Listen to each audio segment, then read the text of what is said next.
Hello, my name is Andra.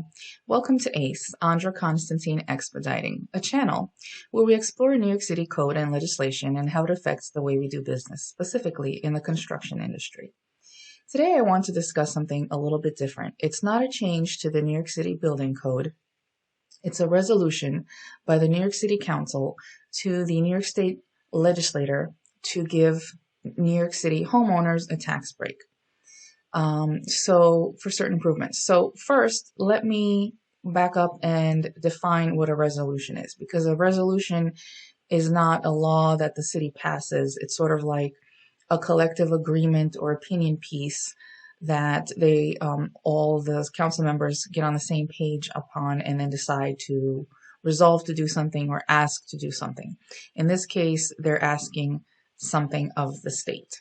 So I'm going to take you guys to the New York City Council legislation page so we can read the definition of what a resolution is, and then we'll see how this might affect us in the construction industry if it goes through.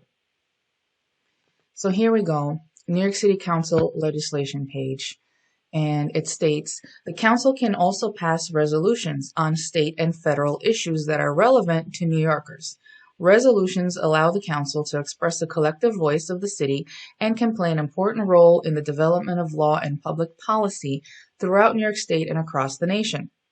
One type of resolution is a state legislation resolution, SLR, where the council makes an official request of New York State Legislature, also known as a home rule message, to pass a special law affecting New York City. So now that we know what a resolution is, let's see what this proposed resolution is that New York City is passing in regard to New Yorkers, taxpayers in New York, and how it has to do with construction in New York City. So I'm going to go to their piece of legislation, which is Resolution 1721. And what they're saying is, this is a resolution calling upon New York State Legislature to introduce and pass, and the governor to sign, legislation that would create a property tax exemption for property owners to undertake safe basement apartment conversions. Now, I'm not going to read the whole thing. It's 3 pages, but basically what they're saying is that they recognize that there's, financial issues associated with a housing crisis and financial issues. So what they want to do is to help homeowners make money and keep their homes and also protect renters. So it says, where the intersection of New York City's affordable housing crisis, the ongoing foreclosure crisis in communities of color, and the COVID-19 pandemic highlight the urgency needed in creating safe, healthy, and affordable housing for all, especially essential workers, immigrants, people of color, and low-income households. And whereas in some cases, homeowners have converted their existing cellars or basement into informal rental units for additional income to pay bills, and whereas while renting a basement or cellar can reduce financial vulnerability for the homeowner, conditions in these units are often far from ideal and can leave renters in unsafe units that do not provide adequate light, ventilation, and egress to meet other building code requirements. All right, so now that they've said that, what they're going to go on and do is they're discussing a pilot program that they started, and they're going to state that they started this pilot program, they ran out of money, COVID came along, and now they still want to provide an avenue for homeowners to be able to make income by creating rentals, and they want to create safe rentals for renters, but they want the state to pay for it by giving homeowners a state tax break instead of, I don't know why the city can't give a tax break, but I guess I just don't understand city budgeting. So let's go back to the resolution and see where they're going with this. So what they're saying is they're talking about this pilot program, BACPP, that was in Cypress Hill in East New York, and they're saying that they want to encourage 1, 2, and multifamily dwellings to create legal habitable cellar apartments.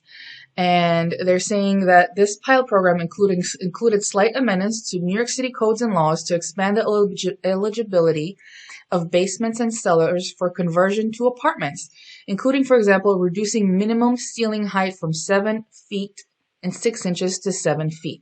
Okay, so this is the point of this talk. So they're going to provide more exceptions where basement apartments can have a lower ceiling. In general, if you look at the code, which we're going to do right now, the requirement for habitable spaces is 8 feet. There's certain exceptions for 7 foot 6 inches, and there's even an exception for 7 feet, but only for one family dwellings. So now if we go back to this code, remember we read that it was going to encourage 1, 2, and multifamily dwellings to do this. So let me pull up the code here, and here we go. So basically the code says, so section 1208.2, minimum ceiling heights. Habitable rooms and spaces shall have a ceiling height of not less than 8 feet. And then it goes on to describe different conditions of occupiable spaces, or where you can have 7 feet. Laundry rooms shall be permitted to have a ceiling height of not less than 7 feet. And then here are the exceptions. So there are 2 interesting exceptions that apply here. First of all, in 1 and 2 family dwellings, beams or girders spaced not less than 4 feet on center may project not more than 6 inches below the required ceiling height to provide a clear height of 7 feet is maintained. So this is allowed for 1 and 2 family homes, okay?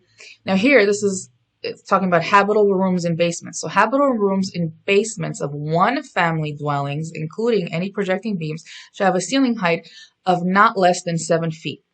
All right, so you can have a ceiling height of up to 7 feet, not less than 7 feet, if you're a 1 family dwelling.